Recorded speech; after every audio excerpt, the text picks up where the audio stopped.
Hello, what's up guys? How are you everyone? I hope everybody is well. Today I will show you how you can test uh, this ignition coil pulse which came from engine computer. How you can test it with tester. Okay, I will show you how you can check. So first of all you need this type of tester, not this one because this is voltage tester. This is if you try with ignition coil computer will be damaged. So you need this type of tester. And then here fix it plus point. Okay.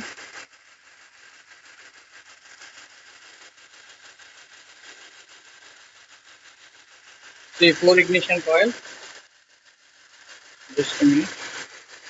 So you can see here this first one I check like this, and you can see here pulse is there. See,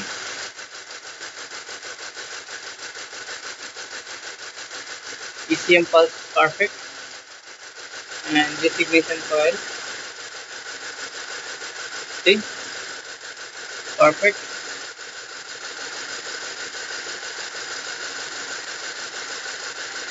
Third, okay, ECM pulse is there, and fourth, see here fourth number pulse not there. That's the problem. That's why car missing, and that means engine computer have some problem. So the engine computer didn't give current for this ignition coil. That's why engine misfire. Okay, thank you.